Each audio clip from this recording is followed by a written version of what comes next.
Welcome to our podcast on critical issues in American education. I'm Sophia, joined today by my colleague Jamal. We'll be discussing three major problems facing the U.S. educational system based on recent data and research. Thanks, Sophia. It's a crucial topic that deserves our attention. Let's start with the first issue, the mediocre performance of American students compared to their international peers. What can you tell us about that? Well, Jamal, the data is quite concerning. According to the Program for International Student Assessment, or PISA, which evaluates education systems worldwide every 3 years, U.S. students are falling behind.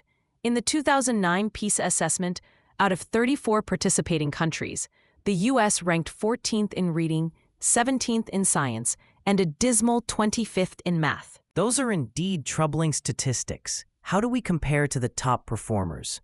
Countries like Hong Kong, Japan, South Korea, Finland, and Canada consistently outperform the U.S. For instance, South Korean students spend significantly more time in school, up to 16 hours per day in some cases. While that may be extreme, it highlights the disparity in educational commitment. That's a stark contrast. It brings us to our second issue, the amount of time American students spend in school. Can you elaborate on that? Certainly, most U.S. states require between 170 to 180 school days per year. Compare that to South Korea's 225 days, Japan's 223 days, and China's 221 days. Even England, with a similar daily schedule to the U.S., requires 190 school days. This means American students spend significantly less time in the classroom than many of their international counterparts. That's a substantial difference. Has there been any push to increase school time in the U.S.? Yes, former President Obama advocated for more classroom time, stating that our current schedule puts us at a competitive disadvantage. However, this idea has faced resistance from both parents and teachers' unions, citing concerns about increased pressure on students and fair compensation for educators. I can see both sides of that debate. Now, let's move on to our third issue, the lack of respect for the teaching profession in America. How does this manifest? This is a critical point, Jamal. According to research by Dr. Stephen Payne, our lack of respect for teachers is perhaps the most significant obstacle to improving education in America.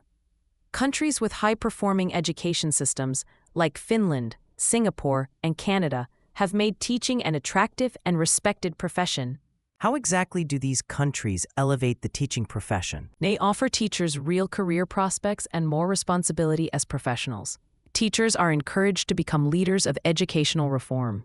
This approach not only attracts talented individuals to the profession, but also retains them. That's fascinating.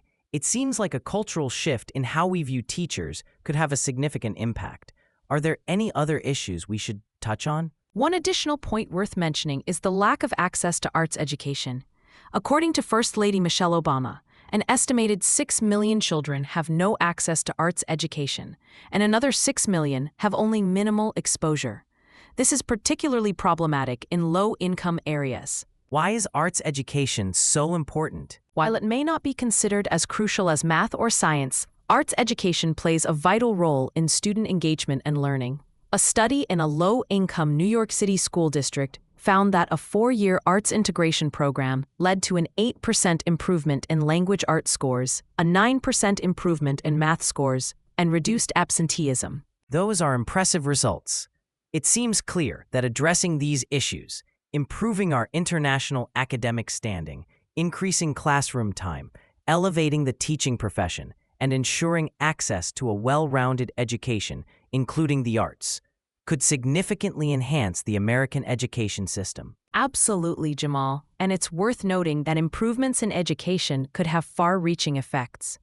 The Organization for Economic Cooperation and Development suggests that if the U.S. could improve its PISA scores by 25 points over the next 20 years, it could lead to a gain of $41 trillion for the U.S. economy.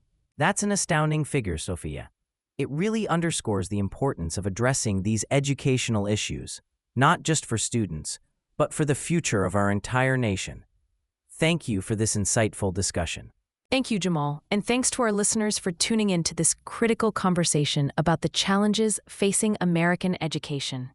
We hope this information inspires further discussion and action towards improving our educational system.